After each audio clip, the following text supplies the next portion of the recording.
Mee koomentii kana walumaan ilaallu. Koomentichi waa'ee dhiira Itoophiyaatiif, waa'ee maallaqaatiif, waa'ee jaalalaa wal ilaallata jechuudha.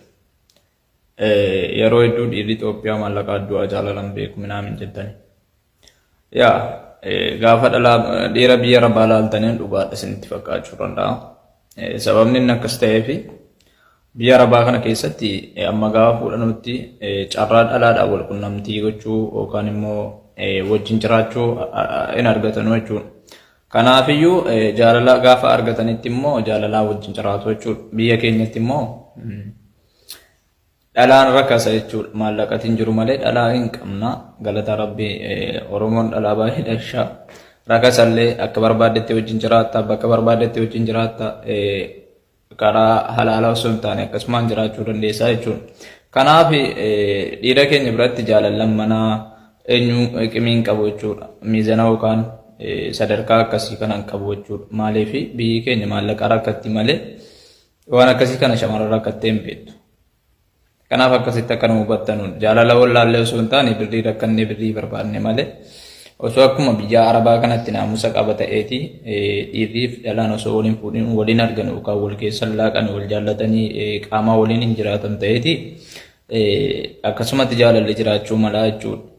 Kanaaf immoo akkasitti akka bartanuu jaalala wallaallee miti rakkina maallaqaa qabna rakkina shamarranii hin qabnu waan ta'eef malee jaalala hunuma beenna.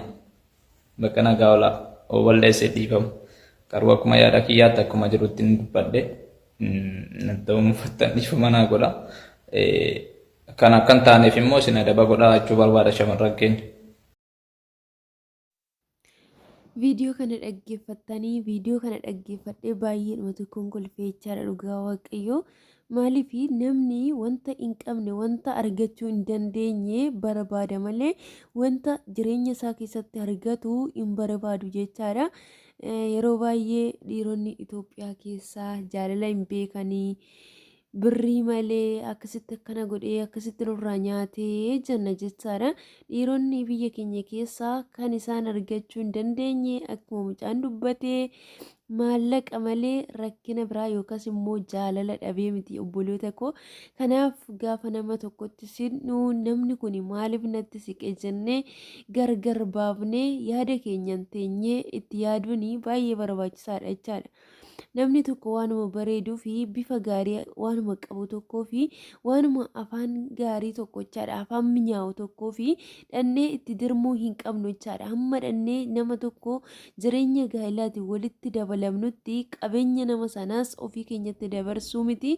Qabeenya kan ofii keenya qabnus immoo nama sanatti dabarsuu miti sinin jedha obboloota koo.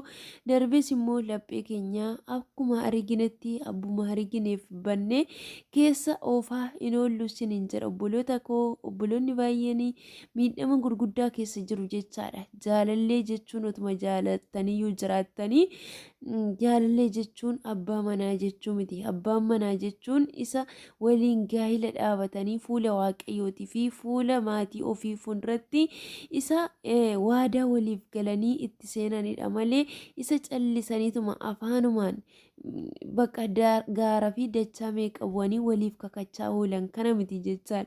Egaa kanaaf obboloota koo bara jiraannu keessatti akkamittiin akka deddeebinu ogummaa qabaachuun baay'ee barbaachisaadha jechaadha.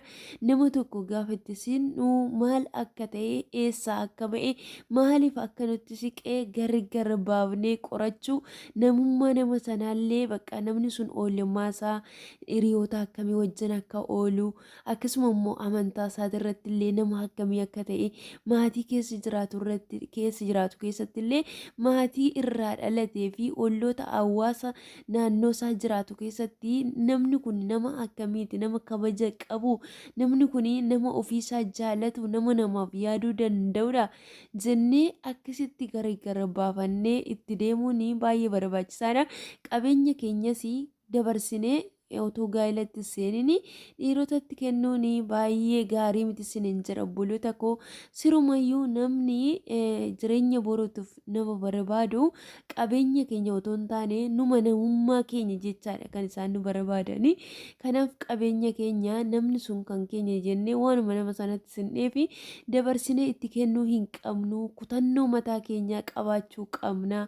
Kanaaf iyyuu ofitti amanamummaadhaan wanta goonu tokko baqa gochuu qabna isiniin jedha obboloota koo. Kanaaf namni kun ofiisaa biraa shamarree isaaf taatu dhabee dhufee namni kun maaliif natti siqee qabeenya kootiif immoo jaalala kootiif immoo maal laalee dhufee nama kana wajjin immoo gaa'ela godhadhee itti fufuu nan danda'a. Daa'imni nama kanarraa argadhu akkamii namni nani wajjin hariiroo jala qabe kun abbaa ta'uu hin danda'a. Borutti maaliif abbaan manaa mataadha jechaadha. Bulchaadha, hoogganaadha. Haala fidee kan fidee sitti kennudha jechaadha. Namni kun borutti abbaa gaarii qeesaati irratti immoo nama xanqaarraa yookiis immoo nama jabaa qeesaa bulchachuu danda'udha. Gaafa wanti na nyaaru tokkollee dhufee namni kun narraa deebisuu hin danda'a jennee gadi teenyee ogummaadhaan ilaallachuun baay'ee barbaachisaadha.